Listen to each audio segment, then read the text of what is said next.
ॐ अग्नेनय सुपथाराय अस्मान् विश्वानि देववयुनानि विद्वान् युयोधस्मज्जुहुरानमेन भूयिष्ठां तेन मुक्तिं विधेम।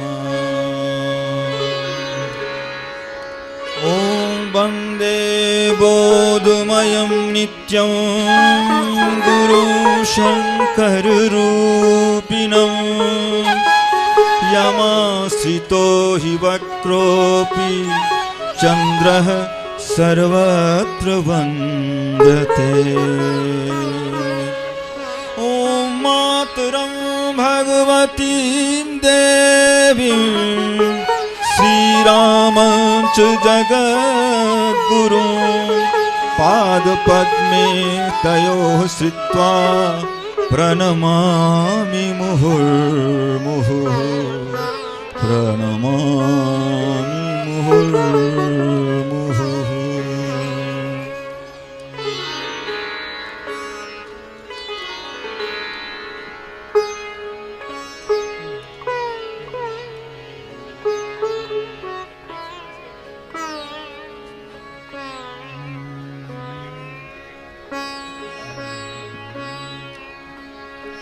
असंभवं संभवकर्तुमुद्यतं प्रचण्डझञ्झावृतिरोधसक्षणं युगस्य निर्माणकृते समुद्यतं परं महाकालं नमामि परं महाकालम्।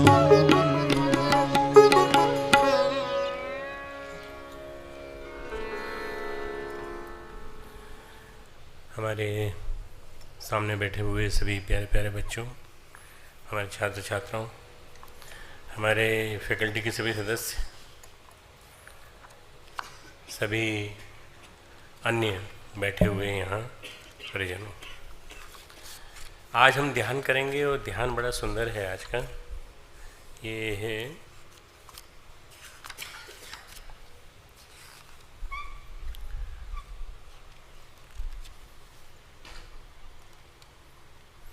शांत प्रतीक्षा का ध्यान। शांत होकर प्रतीक्षा करें। कई बार हम लोग बड़े जल्दबाजी में होते हैं। बहुत जल्दबाजी में होने की वजह से क्या होता है कि हमका मन क्यों नहीं लग रहा, मन क्यों नहीं लग रहा है। चंचलता इसी वजह से आती है। शांत प्रतीक्षा का ध्यान आज ये वाला करेंगे तो उसमें शांति के क्षणों का ध्यान, परमात्मा को आने दें, वो अपने अंदर प्रवाहित होने दें, तो सही अर्थों में वही एकमात्र ध्यान है। इस संबंध में गीत है, प्रभु का ही दर्शन हो सब में या जीवन प्रभु में बन जाए। जीवन हमारा गॉडली कॉन्शियसनेस से अगर अनुप्राणित रहेगा, हमेशा भगवान की चेतना हमारे अंदर रमण करेगी। भगवान ने कहा है, तस्मात् सर्वेषु कालेषु माम अनुस्मर युद्ध च। युद्ध भी कर पर मुझे याद कर। मुझे याद करते हुए तू अंतिम समय में मारा भी गया तो भी मुझे प्राप्त होगा, नहीं मारा गया तो तू मेरा अनुचर बन के काम करेगा। इसलिए भगवान को याद करते हुए जीवन जीना बहुत बड़ी बात है। भगवान को याद करते हुए जीवन जीना मतलब ये कि भगवत चेतना को अपने जीवन में स्थान देना निरंतर, और कोई विचार आने ही नहीं देना। ये ध्यान का मतलब है हमेशा हर क्षण बस वही ध्यान में रहे, मन में रहे। बस गीत सुनिए।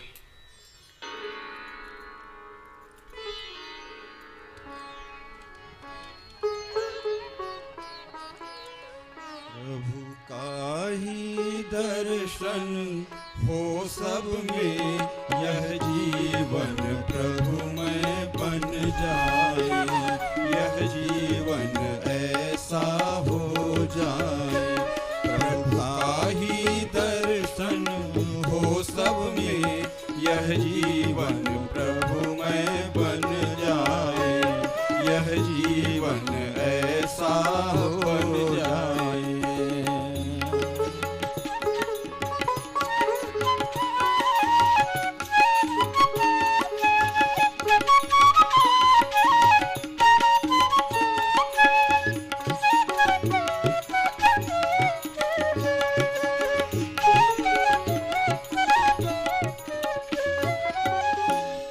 अपनेपन का कुछ भान रहे, मिट जाए परायापन सारा।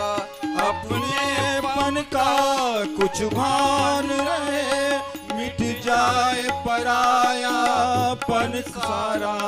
सब में अपने को ही देखें, हमसे न रहे कोई न्यारा। सब में अपने को ही देखे, हमसे न रहे कोई न्यारा। सर्वत्र एक ही तत्व दिखे, चाहे जिस ओर नजर जाए। सर्वत्र एक ही तत्व दिखे, चाहे जिस ओर नजर जाए। प्रभु का ही दर्शन हो सब में, यह जीवन प्रभुमय बन जाए। यह जीवन ऐसा हो जाए।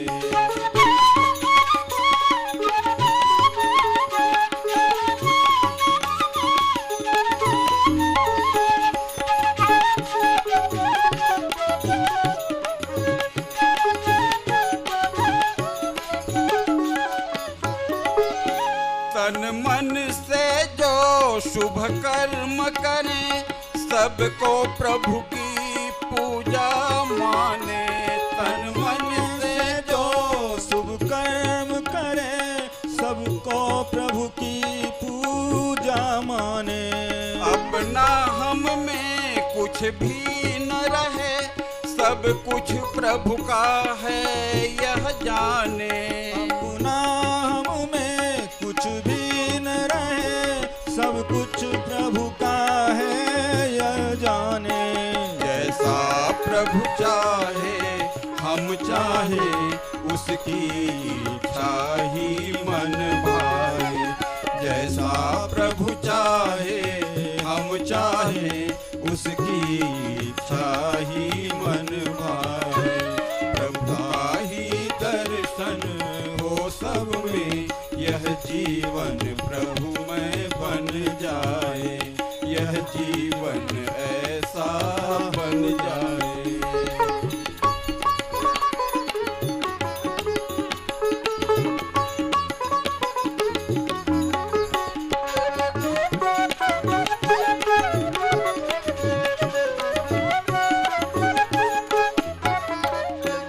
दुर्भावों को हम दूर भगा, सद्भावों का सम्मान करें। दुर्भावों को हम दूर भगा, सद्भावों का सम्मान करें। ईर्ष्या न किसी से हो मन में, संतोष सुधा का पान करें। ईशान किसी से हो मन में, संतोष सुधा का पान करें। ओ निश्चल निर्मल बुद्धि सदा, कुविचार कभी न आ पाए। ओ निश्चल निर्मल बुद्धि सदा, कुविचार कभी न आ पाए। प्रभु का ही दर्शन हो सब में, यह जीवन प्रभुमय बन जाए। यह जीवन ऐसा हो जाए। यह जीवन प्रभुमय बन जाए। यह जीवन ऐसा हो जाए। गायत्री मंत्र हमारे साथ है। ओम भूर्भुवः स्वः तत्सवितुर्वरेण्यं भर्गो देवस्य धीमहि धियो यो नः प्रचोदयात्। ओम गुरुर्ब्रह्मा गुरुर्विष्णु गुरुरेव महेश्वरः, गुरुः साक्षात् परब्रह्म, तस्मै श्री गुरुवे नमः। अखण्डमण्डलाकारं व्याप्तं येन चराचरं, तत्पदं दर्शितं येन, तस्मै श्री गुरुवे नमः। मातृवत् लालयित्री च पितृवत् मार्गदर्शिका नमोस्तु गुरुसत्तायै श्रद्धा प्रज्ञायुताचया श्रद्धा प्रज्ञायुताचया। ध्यान के लिए मन को शांत करना होता है। चंचल मन में तुमने देखा होगा, पानी में पत्थर फेंको तो ऐसी लहरें उठने लगती ऊपर नीचे। कहीं नीचे बहुत सारे पत्थर हों तो पानी ऐसा शोर करता हुआ निकलता है। पानी का शोर ये बताता है कि उथला है, पानी वहाँ उथला है। और जहाँ पानी बहुत शांत चल रहा हो मतलब गहरा है। अपने आप को गहरा बनाना है तो पहले शांत होना सीखना पड़ेगा। गहरा बनाने के लिए शांत करना पड़ेगा। मन यदि चंचल है, अस्थिर है, एकाग्र नहीं है तो ध्यान की झलकियाँ नहीं मिलेंगी। मन यदि चंचल है, अस्थिर है, एकाग्र नहीं है, तो ध्यान की झलकियाँ नहीं मिलेंगी। ध्यान आपको कुछ दिखेगा ही नहीं, क्योंकि सब के सब अस्पष्ट हो जाएगा। पूरा ऐसा दिखे, ऐसा लगेगा flickering of the photographs, flickering of the videograph, ऐसा लगने लगेगा। सारा प्रयास मन को शांत करने के लिए। ध्यान क्या है? सारा प्रयास मन की शांति के लिए, मन की शांति के लिए। मन को शांत करना इसलिए भी ज़रूरी है कि हमारा मन जो है वो जब चंचल होता है या बहुत उद्विग्न होता है या बहुत परेशानी में पड़ जाता है तो हम डिसीजन नहीं ले पाते सही। हम निरंतर उस स्थिति में रहेंगे तो हम जल्दी बीमार भी पड़ जाएंगे, हमारी इम्यूनिटी कम हो जाएगी, हमारी जीवनी शक्ति कमज़ोर हो जाएगी। इसलिए मन को शांत करना बहुत ज़रूरी है। बाहर सूरज है, हवा है, बाहर ऊपर चंद्रमा है, बस हमारी खिड़कियाँ खुली होनी चाहिए। अगर सूरज और हवा को अंदर आना है, चंद्रमा की किरणों को अंदर आना है तो हमारी खिड़कियाँ खुलनी चाहिए। हमारी ग्रहणशीलता होनी चाहिए, अर्थात हम संसार से क्या लेना चाहते हैं ये हमें आइडिया होना चाहिए कि हमें क्या लेना है, संसार से क्या लेना है। पॉजिटिविटी लेनी है, पॉजिटिविटी लेनी है। पॉजिटिविटी के लिए ओपन रहिए, पॉजिटिविटी के लिए अपने आप को खुला रखिए। सिगरेट बीड़ी पीने वालों को, शराब पीने वालों को अपने साथी जितनी जल्दी क्यों मिल जाते हैं? क्योंकि ग्रहणशील होते हो। अरे आप भी सिगरेट पीते हो? वाह क्या बात है, मैं भी सिगरेट पीता हूँ। कई बार क्या होता है कि सिगरेट पीने वाले कभी इकट्ठे हो जाते हैं और यज्ञ करने लगते हैं। कभी मान लो कभी हवन करने की इच्छा होती है और वहाँ माचिस नहीं होती यज्ञ अग्नि कुंड जलाने के लिए, तो 4 हाथ जेब में जाते हैं एकदम निकालने के लिए माचिस। मतलब ये चारों के चारों से बीड़ी पीने वाले हैं, सिगरेट पीने वाले। उनसे शपथ दिलवानी चाहिए कि तुम छोड़ दो, ये माचिस यहीं छोड़ दो और बीड़ी सिगरेट पीना भी छोड़ दो। बीड़ी सिगरेट पीने वालों को, शराब पीने वालों को तुरंत अपने साथ मिल जाते हैं लोग बाग, क्योंकि वो ग्रहणशील है। उनकी सबसे बड़ी क्वालिटी क्या है? ग्रहणशील है। इतने आपस में दोस्त हो जाते हैं, इतने आपस में दोस्त सहेली की तरह से, दोस्त की तरह, सहेले की तरह से, दोस्त की तरह से एक दूसरे के साथ बैठते हैं, सिगरेट पीते हैं, शराब पीते हैं। गांजा पीने वाले भी, चरस पीने वाले भी एक साथ बैठ जाते हैं आराम से। हम लोग नहीं बैठ पाते, अच्छे लोग। अगर अच्छे लोग भी, अगर हम लोग एक साथ ग्रहणशील बन जाएं, हम जिन चीज़ों की अभिप्सा रखते हैं वे धीरे धीरे हमारे संपर्क में आती हैं। जिनकी अभिप्सा है, हमें शांति है, मन के लिए सूदिंग विचार हैं, ये धीरे धीरे अपने संपर्क में आएंगे। कुछ धैर्य रखना पड़ेगा। प्रकृति में सब कुछ है, बस एक चीज़ चाहिए। प्रकृति में सब कुछ है। प्रकृति में परमात्मा है, प्रकृति के साथ जुड़ा हुआ शांति का असीम सागर है। बस एक ही चीज़ चाहिए, चाहत को दूसरे शब्दों में कहा जाए अभिप्सा। चाहत चाहिए। श्री अरविंद ने कहा अभिप्सा। ग्रहणशीलता यानी अभिप्सा, ग्रहणशीलता यानी अभिप्सा। अपने अंदर अभिप्सा हो, अपने अंदर चाहत हो तो हम ले सकते हैं। जमाना हमेशा ये ऐसा रहा है, साधु संत भी रहे हैं और गुंडे भी रहे हैं, बदमाश भी रहे हैं, सब तरह के लोग रहे हैं। हम क्या चाहते हैं? चाहत के अनुसार दुनिया बदलती है। घटनाओं के अर्थ सभी के लिए भिन्न भिन्न होते हैं। हम यदि उच्च स्तरीय जीवन जीना चाहते हैं, हमारे मन में आता है कि हम उच्च स्तरीय जीवन जीवें, हायर स्टेट ऑफ लिविंग, तो हमें उसके संपर्क में आना पड़ेगा। जैसे आपको मान लो रेडियो टीवी देखना है, रेडियो सुनना है, टीवी देखना है, रेडियो सुनना है, टीवी देखना है, तो आपको एक एंटीना लगाना पड़ेगा और उसका ट्यूनिंग करनी पड़ेगी। ध्यान उच्च स्तरीय कक्षा के साथ ट्यूनिंग का नाम है। उच्च स्तरीय कक्षा के साथ, उच्च स्तरीय सत्ताओं के साथ ट्यूनिंग का नाम ध्यान है। ध्यान में आप ट्यूनिंग करते हैं, प्रैक्टिकली ध्यान में ट्यूनिंग करते हैं। आधा घंटा 1 घंटा बैठ करके क्या करते हैं, ध्यान में ट्यूनिंग करते हैं। धीरे धीरे धीरे ट्यूनिंग से हमारी वाइब्रेशन, हमारी फ्रीक्वेंसी, उनकी फ्रीक्वेंसी, परमात्मा की फ्रीक्वेंसी जो है उनके साथ ट्यूनिंग हो जाती है।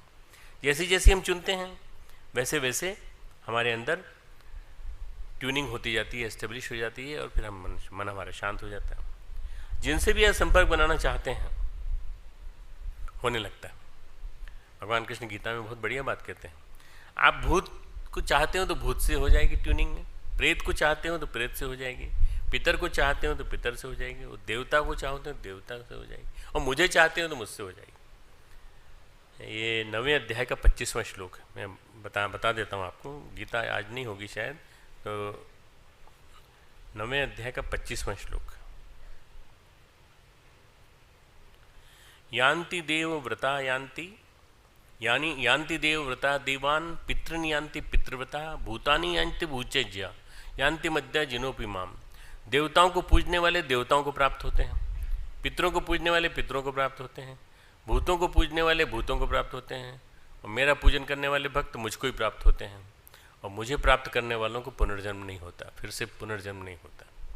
परंतु जो देवताओं को और उनको पूजते ना, वो बहुत परेशानियों में उलझ जाते हैं, कई प्रकार की परेशानी। भूत के साथ और इनके साथ संबंध स्थापित हो जाता है तो फ्रिक्वेंसी उनके साथ बढ़ जाती है, फिर उसके बाद आपको वही बनना पड़ेगा, उसी स्थिति में जाना पड़ेगा। इसलिए भूत प्रेत पितर देवता जो भी कुछ हो। एक और है 7वें अध्याय का 13वां श्लोक, 7वें अध्याय का 13वां श्लोक, उसमें भी यही लिखा हुआ है।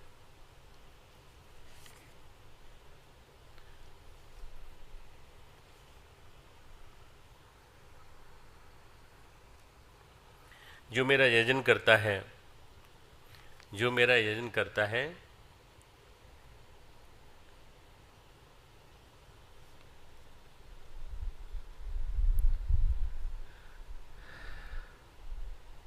देवान देव यजो यान्ति, मद्भक्ता यान्ति मामपि।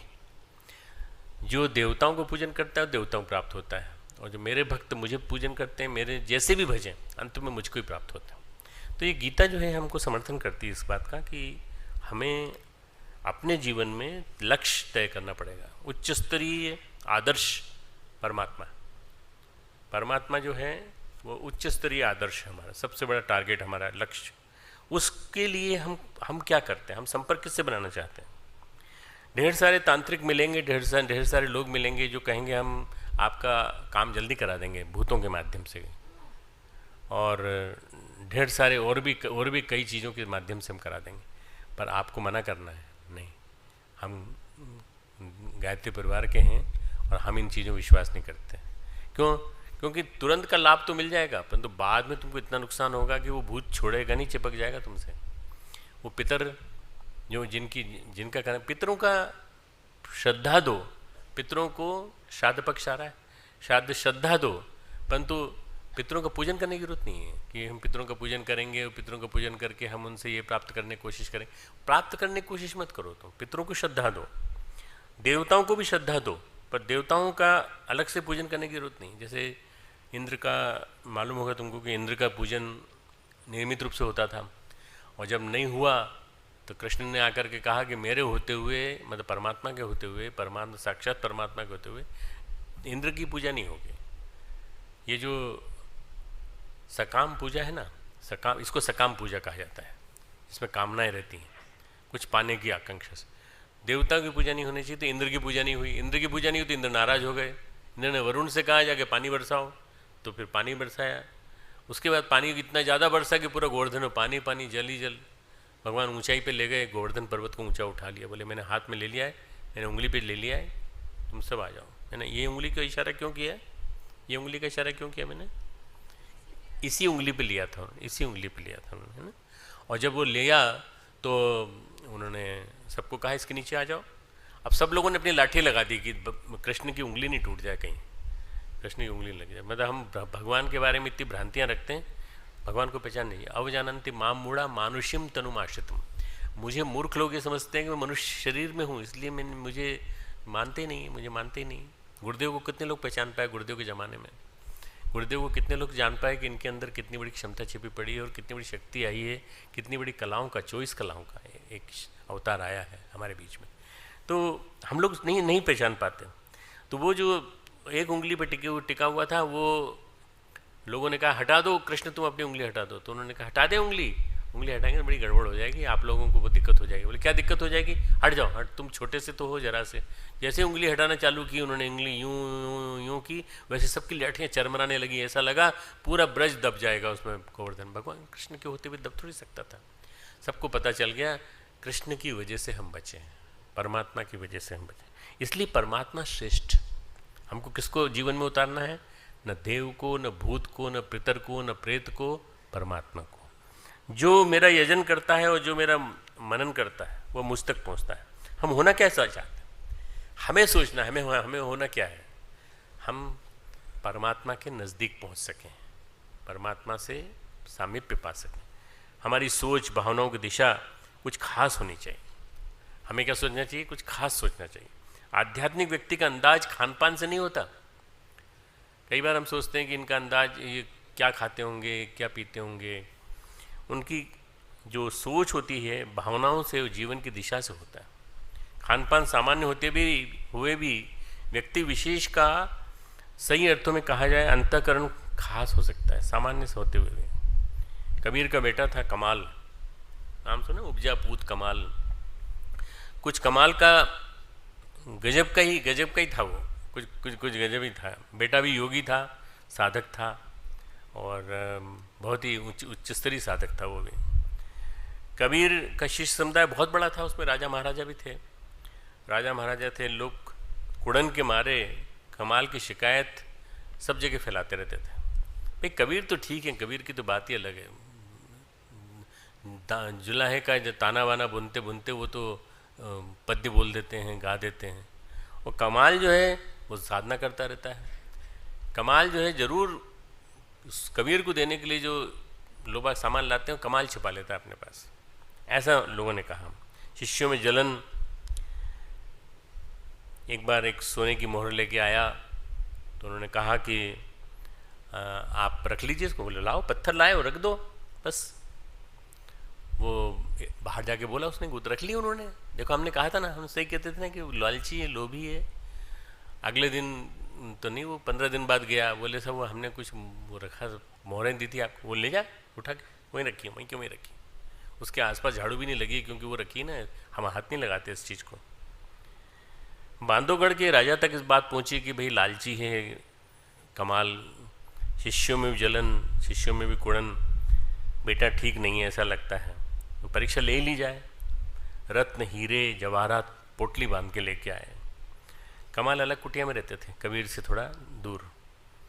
हीरे जवाहरात लाए हैं तो कमाल ने कहा ये तो पत्थर के टुकड़े हैं, इनका हम क्या करेंगे। बोले हम आपके लिए लाए, हम तो वापस नहीं लेके जाएंगे। पत्थर के टुकड़े हैं, इनको कहीं भी डाल दो, फेंक दो। आपकी झोपड़ी में डाल दें, हाँ वो उसमें खोस दो, सरकंडे की झोपड़ी में खोस दो वहाँ पर। तो राजा ने कहा, बाहर आके कहा कि लालची है, वहीं रखवा लिया उसने तो वही पूरा घर में पोटली खुसवा दी।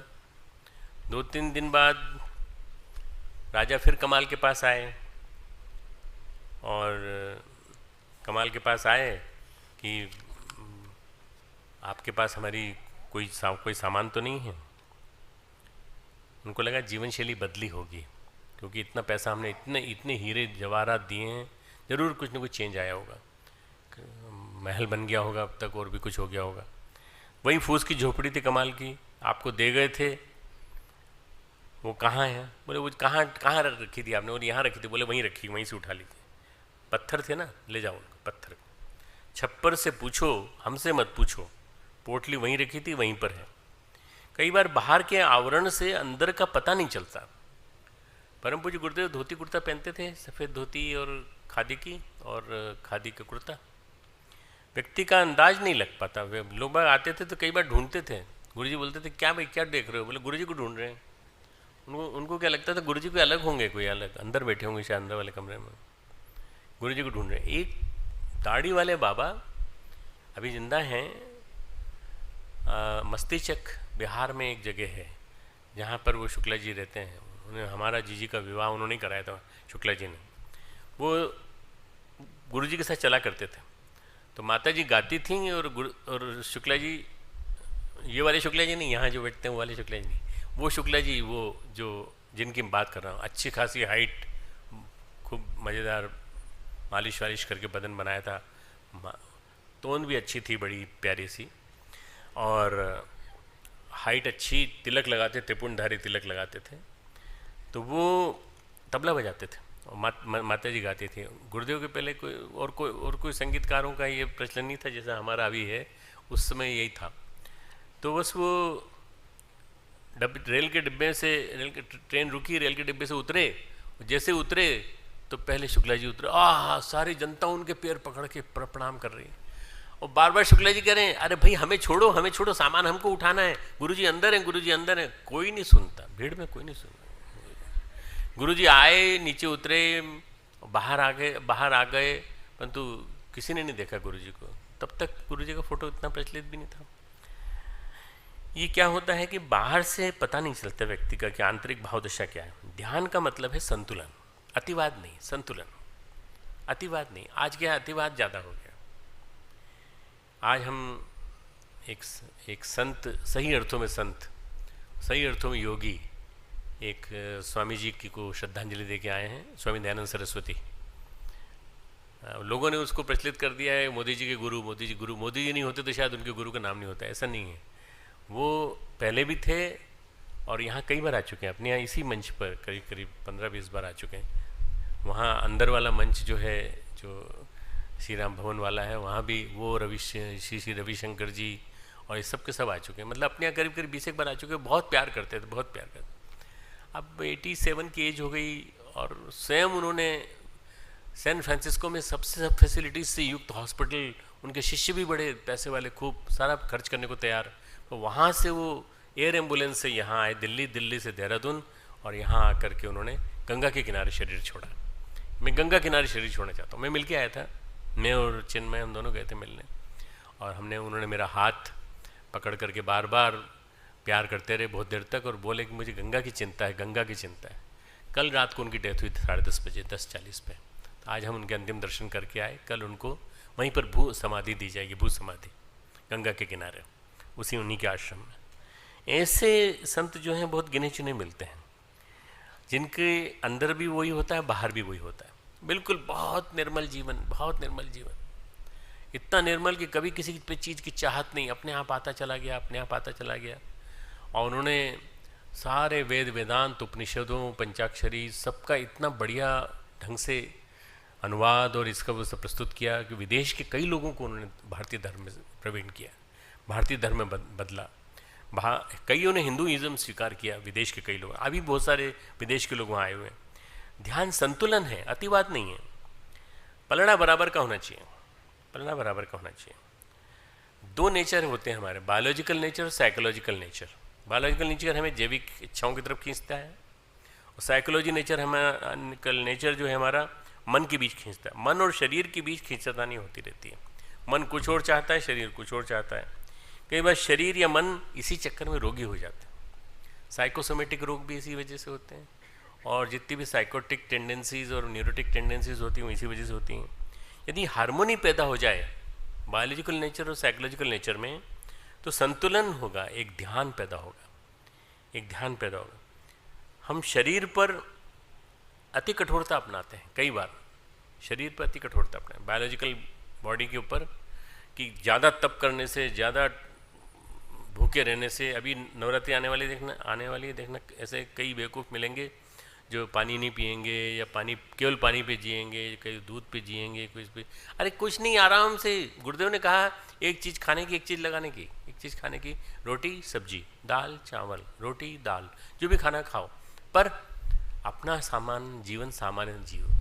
ज़्यादा मत खाओ, हल्का खाओ, आधा पेट के लिए, आधा सस्टेन करने लायक।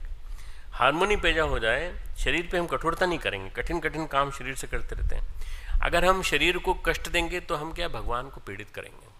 कर्षयंतम शरीरस्थम भूतग्रामम चेतस, 17वें अध्याय का 6वां श्लोक, 17/6।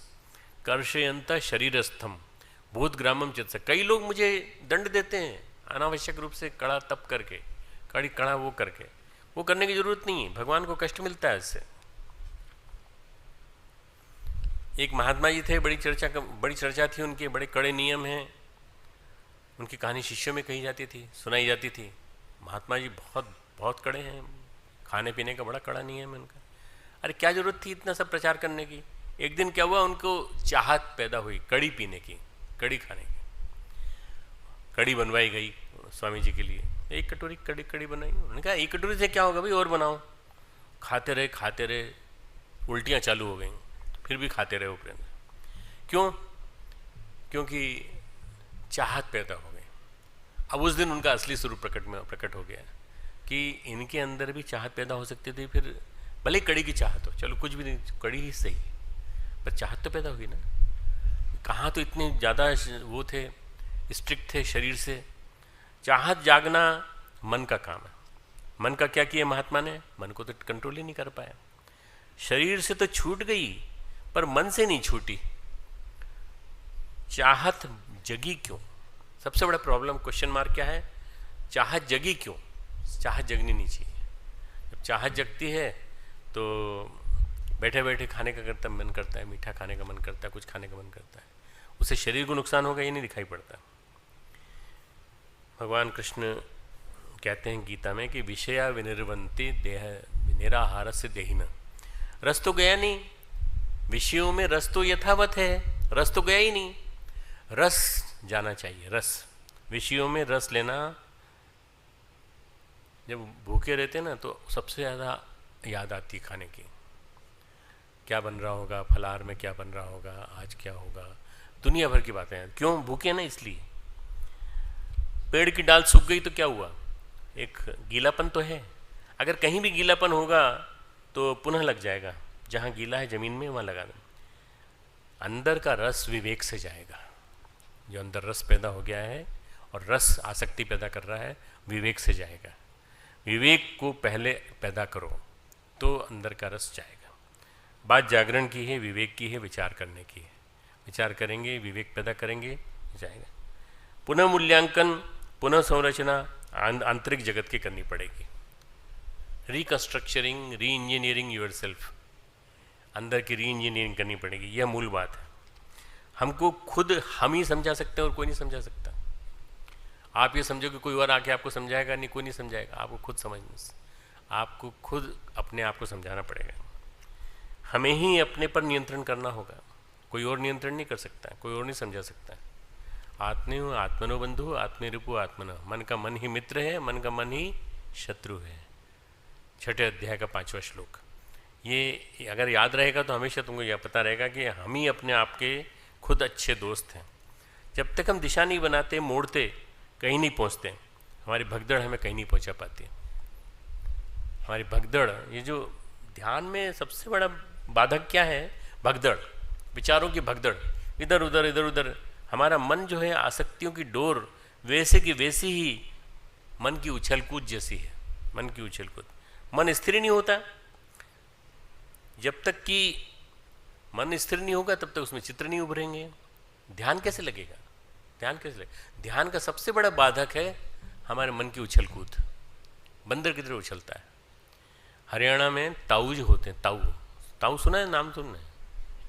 ताऊ जी तो हमारे यहाँ सबके होते हैं, परंतु वहाँ ताऊ शब्द जो है, जो भी बूढ़ा है वो ताऊ। एक थे शिवधन ताऊ।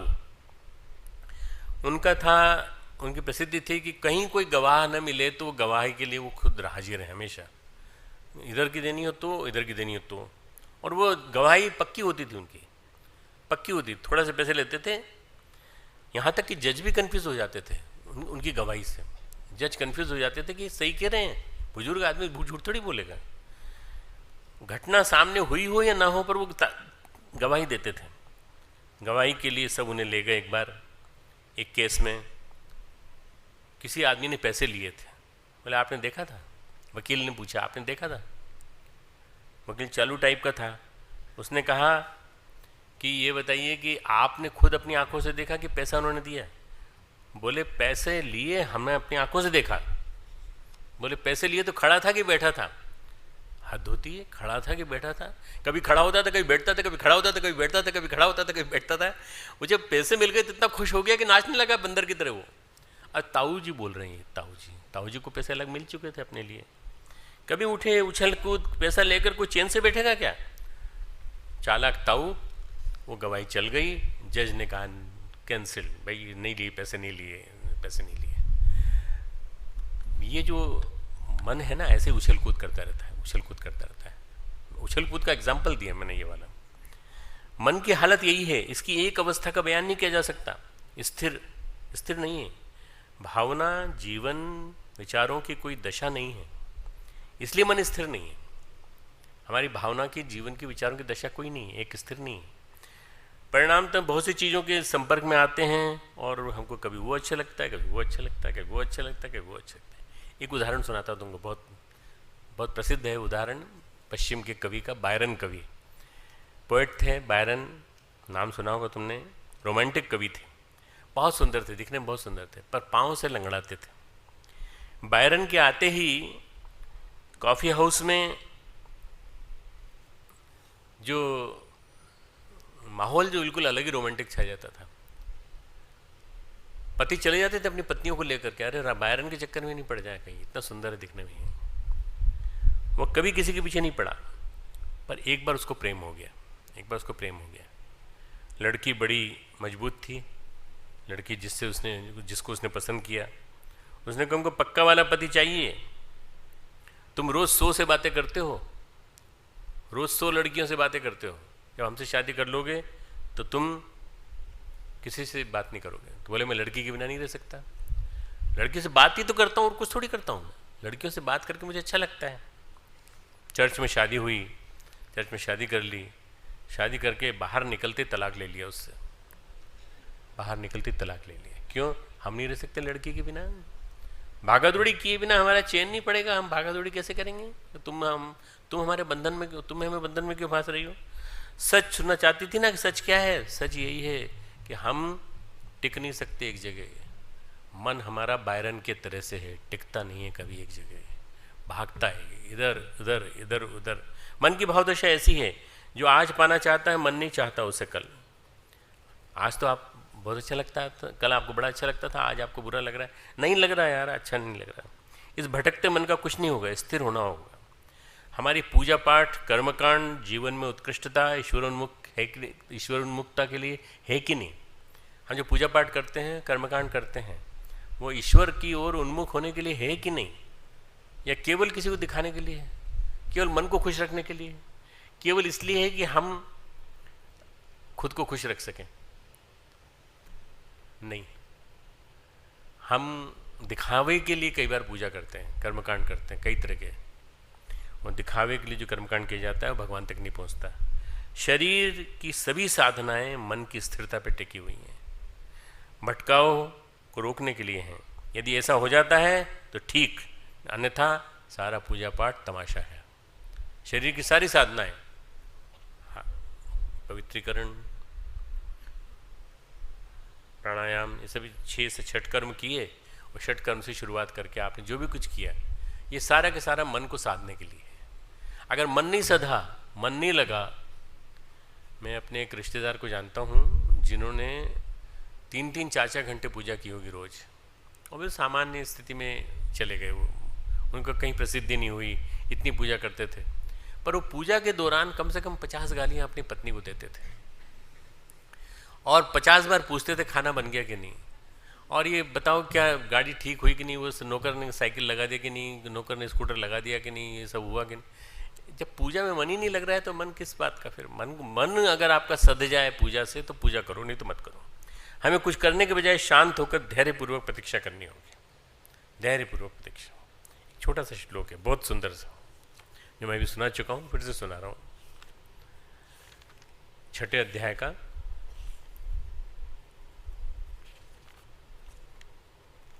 25वां श्लोक। शनै शनै उपरमेत बुद्धिया, धीरे धीरे अपनी बुद्धि को ऊंचा उठाओ, बुद्धि का लेवल ऊंचा उठाओ।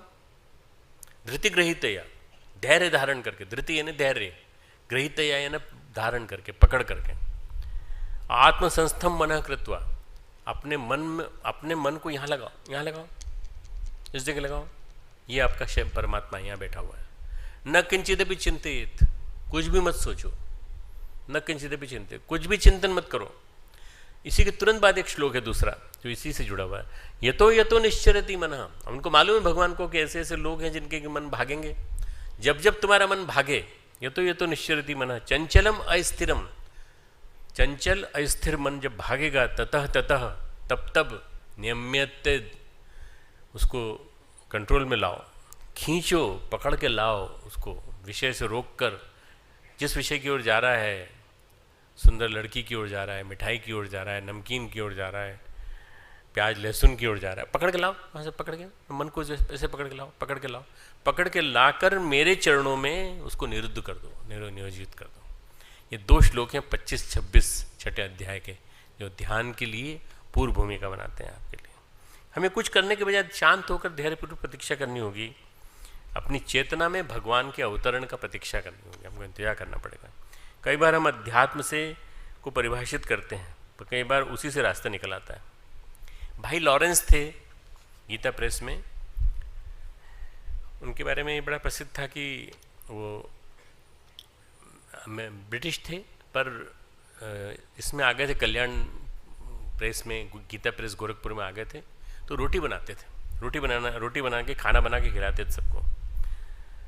भाई लॉरेंस नाम था। भाव गहरा होता चला गया, रोटी खिलाते खिलाते खिलाते खिलाते एक दिन होश आ गया, खाना बनाते बनाते परमात्मा की झलक दिख गई उनको, परमात्मा की झलक दिख गई। जहाँ देखो वहाँ यो माम पश्यति सर्वत्र सर्वम च मयि पश्यति, जो मुझे देखता है एक बार वो सब जगह मुझे ही देखता है। कुत्ते आए तो कुत्ते तो उनके पीछे भागे, अरे भगवान आप पास आए और वो डंडे वाले को देख के भाग क्यों गए? आप आए तो कोई रोटी तो खा के जाइए। कुत्ता डर के मारे भागा, परंतु वो रोटी लेके पीछे भागे। बोले अच्छा घी लगना छूट गया था, फिर आके घी लगाया, घी लगा के फिर भागे, परंतु कुत्ते पकड़ में नहीं आए। परंतु उन्होंने कहा भगवान आज नाराज हो गए। भगवान ने दर्शन दिए उनको, दर्शन दे के कहा मैं आया था तेरी परीक्षा लेने के लिए आया था, परंतु तूने जिस तरह से भाव दिखाया है उससे लोगों को पता चलेगा कि बस भक्ति क्या होती है। बात आंतरिक संरचना की है, इनर इंजीनियरिंग की है, हाथ की इनर इंजीनियरिंग बढ़िया होनी चाहिए। 12वें अध्याय में एक श्लोक है, मय्येव मन आधत्स्व मयि बुद्धिम निवेशय निवेशयसि मय्येव अतुर्ध्वं न संशय। मेरे में निवास कर, मेरे में निवेश कर, मेरे में अपना मन लगा, मेरे में बुद्धि को लगा। आप कितने लोग हैं अपन जितने जानते हैं, कितने में हैं ऐसे जो भगवान में निवास करते हैं, भगवान में मन लगाते हैं? बहुत कम लगा पाते हैं, भगवान में नहीं लग पाता। आदर्शों का समुच्चय भगवान है, आदर्शों का, सत्प्रवृत्तियों का, श्रेष्ठताओं का समूह भगवान है। आदर्शों में मन लगाना, श्रेष्ठताओं में मन लगाना, राष्ट्रभक्ति के लिए मन लगाना, युग धर्म के लिए मन लगाना। मेरे में जो मन निवास करोगे तो तुम मेरे जैसे हो जाओगे। कर्मों की धारा मेरी ओर मोड़ दो।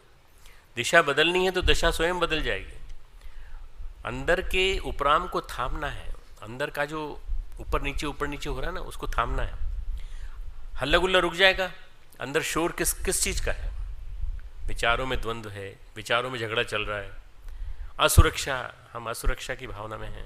मालूम नहीं क्या हो जाएगा, पंखा तो नहीं गिर जाएगा ऊपर से, कोई गुंडा तो नहीं आ जाएगा हॉस्टल में, कभी कोई गड़बड़ी तो नहीं हो जाएगी, कोई पागल तो नहीं हो जाएगा इनमें से। मतलब हमारे दिमाग में 50 तरह की परेशानियाँ मन में घुसी हुई हैं पड़ी। बस यही हमारे परेशानियों का कारण है। शोर शराबा अंदर हमारे राग द्वेष के परिणाम हैं, आसक्तियों के झंझावात हैं। हम मोह से चिपके हैं, बेर में उबल रहे हैं, मोह से चिपके हैं। मैं जो शब्द बोल रहा हूँ ना, इन सब चीज़ों को ध्यान रखना। तुम भले लिख ना पाओ कोई बात नहीं, पर इसकी CD अवेलेबल होगी, DVD भी अवेलेबल होगी। इन सब नोट्स को लिख लेना तुम कहीं पर भी, DVD सुनते सुनते। बैर में हम उबल रहे हैं बुरी तरह से, हम चिपके हुए हैं मोह में। 24 घंटे हमारी स्थिति यही है। कई बार भीड़ में हम बड़े ठीक महसूस करते हैं अपने आप को। भीड़, बहुत बड़ी भीड़ है, लोकल ट्रेन में बैठे हैं, बहुत सारे लोग हैं, अच्छा महसूस करते हैं। अकेले बिठा दो इसको फर्स्ट क्लास में, डरेगा बुरी तरह से, डर लगता है अकेले में। अकेले में आदमी अपने आप से रूबरू नहीं हो पाता। अकेलेपन में विक्षिप्त, क्योंकि खुद का चेहरा सामने दिखने लगता है, हम क्या हैं, हमारी कमियां दिखने लगती हैं, हमारी कमजोरियां दिखने लगती हैं। आईने के सामने तुम खड़े होकर देखो अपने आप को, और आसपास कोई भी ना हो, अकेले रहो, तुमको भूत भी दिखाई देंगे, तुमको परियां भी दिखाई देंगी, प्रेत भी दिखाई देंगे, सब कुछ तरह तरह की चीज़ें दिखाई पड़ेंगे तुमको। इस अवस्था से बचने के लिए इन डोरों से बचना होगा, इन धागों से बचना होगा। वैमनस्य, मोह का कोई अर्थ नहीं है। वैमनस्य यानी ईर्ष्या, मोह यानी राग। ये लोग आते हैं जाते हैं, कोई टिकता नहीं इस धरती पर। हम लोग बड़ा मोह कर लेते हैं पर ये टिकते हैं कुछ नहीं। ध्यान क्या है? जागरण। ध्यान जागरण, इन सब चीज़ों से ऊपर उठ के ध्यान जागरण है। हमें डोर उस ओर मोड़नी है जिसको हमारा टारगेट हमने माना है। ध्यान का मतलब टारगेट पे चलो, गोल पे चलो, एम पे चलो। साधु संतों की उपस्थिति, परमात्मा की रोशनी स्वतः कल्याण करती है। कई बार अच्छी संगति मिल जाए और परमात्मा की रोशनी हमें मिल जाए तो स्वतः कल्याण करती है। दिया जल रहा है तो अपने आप उसमें से उजाला आता है, दिए में से उजाला आता है। हमें उस रोशनी और उस प्रकाश को गहरी पुकार के साथ बुलाना है। बुलाओ, बुलाओ उस प्रकाश को। मेरे अंदर भी दिया जले, वो दिया मेरे अंदर भी प्रकाशित हो। आज भी पुकार रहे हैं पर त्वरा गलत है, हमारी दिशा गलत है, वो टिकती नहीं है। मूल्यांकन करें, किसकी याद करें दिन भर? कभी कोई हमारे दिमाग में आता है तो भौतिक चीज़ें आती हैं। आसमान के रंग बदलते रहते हैं, आसमान में तरह तरह के रंग, वो तरह तरह के रंग। शाम के समय कभी तुम देखो तो बादलों के ऊपर लालिमा छा जाती है, तरह तरह के रंग। अभी तो जब मानसून जिन दिनों एक्टिव था उन दिनों तरह तरह के रंग में वाले बादल दिखाई पड़ रहे थे। क्षीर भवानी का मंदिर है कश्मीर में, श्रीनगर में। ये बिल्कुल झरने के बीच में बना है, चारों तरफ झरना है, झरने के बीच में मंदिर है। झरने के बीच में से होकर के मंदिर में जाना पड़ता है। उसका जो पानी आता है वो कई पहाड़ों से आता है। श्रीनगर में करीब 20 किलोमीटर ऊपर ऊंचाई पर बना है। अलग अलग पहाड़ों से वहाँ की मिट्टी के अनुसार रंग बदलता है। तो ये स्वामी विवेकानंद के साथ जो लोग गए उन्होंने उनको समझाया कि ये अलग अलग रंगों के माध्यम से ये पता चलता है कि हम को तरह तरह के दृश्य दिखाई पड़ते हैं। इनके बीच में से हम केवल देवी को पहचाने और किसी को नहीं पहचाने। हमारा मन भी रंग बदलता है। बदलते रंग में हमें तब्दीली लानी है, बदलाव लाना है। हम स्थिर रहें एक पे। हमारी चेतना को हमें ईश्वरोन्मुख करना है, पुकार पैदा करनी है। अंदर से पैदा होने वाली पुकार जब ईश्वर तक पहुंचेगी तो हमारा ध्यान लगने लगेगा। परमात्मा के तेज की शांत होकर प्रतीक्षा करनी है, शांत होकर। हमें स्थिरता, शांति एक चुंबकत्व की तरह है, एक मैग्नेटिज्म की तरह से भाव चेतना को खींच लेगी। वो भगवान की चेतना को भी, उच्च स्तरीय उमंगों को भी खींच लाएगी नीचे, यदि हमारा ध्यान परिपक्व हो गया। तब हमारा ध्यान निश्चित रूप से हो जाएगा। शांत चित्त, स्थिर शरीर, दोनों हाथ गोद में, आंखें बंद, आंखें बंद। वासना शांत, तृष्णा शांत, अहंता शांत, मन शांत। शांति कुंज, गायत्री तीर्थ, गायत्री कुंज,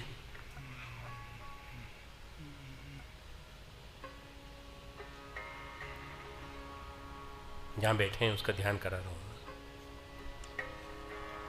देव संस्कृति विश्वविद्यालय, महाकाल का मंदिर, अखंड जप, नियमित यज्ञ, अखंड दीपक, परम पूज्य गुरुदेव परमानंद माता जी के तप से ऊर्जावान ये पूरा हमारा क्षेत्र। Try to imagine that you are seated in an atmosphere which is charged with the vibrations, spiritual vibrations. ध्यान पास में ही होता है कई बार, पर हम क्या होता है व्यस्त बहुत होते हैं दूसरी चीजों में, इसलिए हमको लग नहीं पाता। ये सूक्ष्म आवाज, ये ध्यान का जो स्वर है, ये हमारे बीच में ही है, हमारे अंदर ही है, हमारी गहराई में है। उसको खींच के बुलाना है। प्रातःकाल स्वर्णिम सूर्योदय, हिमालय, हिमाच्छादित, हिमाच्छादित पर्वत श्रृंखला,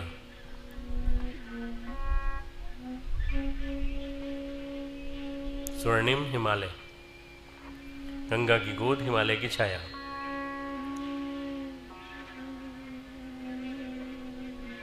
हम निरंतर शोर से, व्यस्तताओं से, जिम्मेदारियों से, कोलाहल से भरे हैं। ध्यान आता है तो धीरे धीरे आता है, फुसफुसाहट की तरह से। फुस फुस, ध्यान आ रहा है, देखो। फुस फुस, मैं ध्यान लाने की कोशिश कर रहा हूं तुम्हारे अंदर। बाकी सब कुछ भूल जाओ, बाकी आसपास क्या हो रहा है इसको भूल जाओ, इसके बाद जाके क्या करना है ये भी भूल जाओ, उसको सोचो ही मत। अभी केवल 5 मिनट के लिए, 7 मिनट के लिए ध्यान करना है।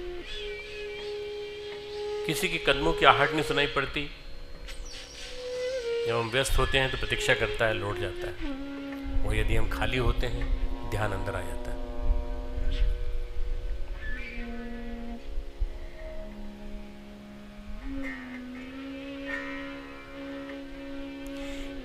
एक बात तय कर लें, रोज पढ़ाई का रूटीन बनाने के बाद कम से कम 15 मिनट शांत बैठो, बस कुछ मत सोचो, उसकी प्रतीक्षा करो। वो आएगा, ध्यान आएगा, तुम्हारे अंदर प्रवेश करेगा। आंखें बंद करके शांत बैठ जाएं। गहन प्रतीक्षा, एक प्रतीक्षारत हृदय के साथ, खुले हृदय के साथ। मान लो कुछ घटे तो हम उसकी प्रतीक्षा करें के साथ साथ स्वागत भी करें उसका। यदि कुछ न घटे तो निराश न हो। कुछ न घटे तो भी 1 घंटा बैठना अपने आप में विश्रामदायी है।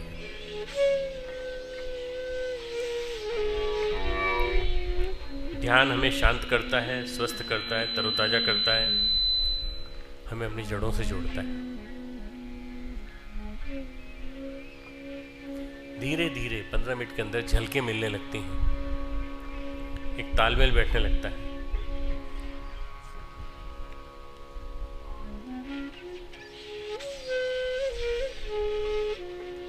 झलक ज़्यादा आती हैं, वे कहीं बाहर से नहीं आती, वे हमारे अंतर मन अपने केंद्र से ही आती हैं।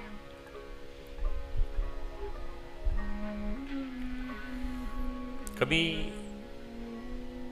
किसी वृक्ष के नीचे बैठ जाओ, महाकाल का मंदिर है, उसके आसपास सीढ़ियाँ हैं, कभी बैठ जाओ शांत, धूप में नहीं, शांत। शाम को हवा चल रही है, वृक्ष के पत्तों में सरसराहट हो रही है, हवा आपको छू रही है, आपके आसपास से बह रही है, महसूस करो। हवा को आसपास से मत गुजरने दो, हवा को अपने अंदर से भी गुजरने दो, महसूस करो। अगर सूरज सुबह सुबह का है तो उसके प्रकाश को अपने अंदर से गुजरने दो, अपने भीतर से बहने दो। अपनी आंखें बंद कर लो और महसूस करो कि जैसे हवा वृक्षों से होकर गुजरती है, धूप निकलती है, वैसे ही हम भी एक वृक्ष की भांति हैं और खुले हुए हैं पूरी तरह से, हवा के लिए भी और धूप के लिए भी, और हमारे अंदर से सीधे होती हुई बह रही है।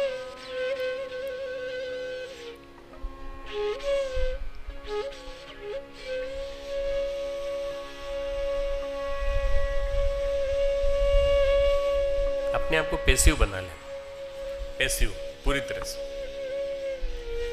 हमारे माध्यम से सब कुछ हो रहा है, परमात्मा की कृपा है और वो हमें महसूस कर रहा है कि मैं हूँ।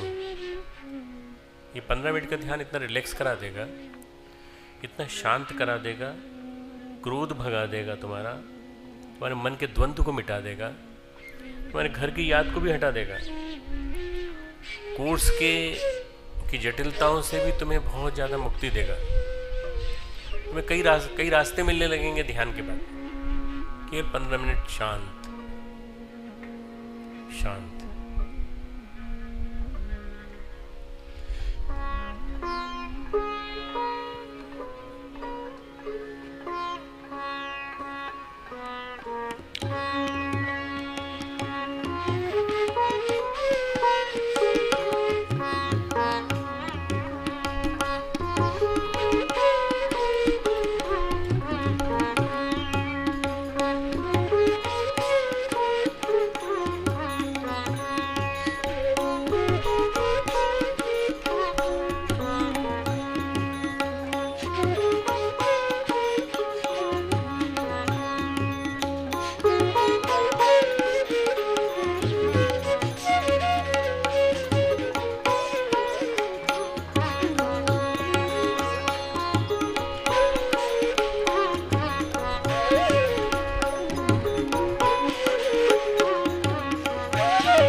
संगीत की इस ध्वनि को भी अपने अंदर से गुजरने दें, मन से, अंतःकरण से, रोम रोम से, कण कण से। आपको लगेगा कि वास्तव में आपका पूरा शरीर संगीतमय हो रहा है, आनंद आ जाएगा।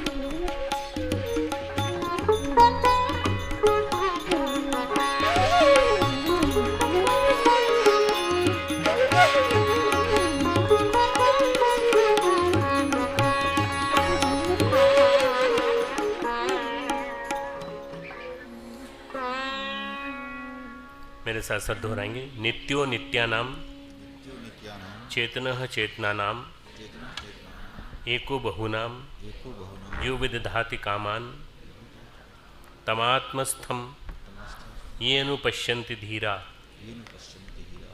तेषाम शांति शाश्वती नेत्रेषाम। जो नित्यों का भी नित्य है, जो नित्यों का भी नित्य है, चेतनों का भी चेतन है, चेतनों का भी चेतन है, वह अकेला ही इन जीवों की कर्म फल भोगों का विधान करता है। उस अपने अंदर रहने वाले पुरुषोत्तम को, जो ज्ञानी निरंतर देखते रहते हैं, उन्हीं को शाश्वत शांति अटल रहने वाली शांति प्राप्त होती है, दूसरों को नहीं। ओम शांति शांति शांति शांति।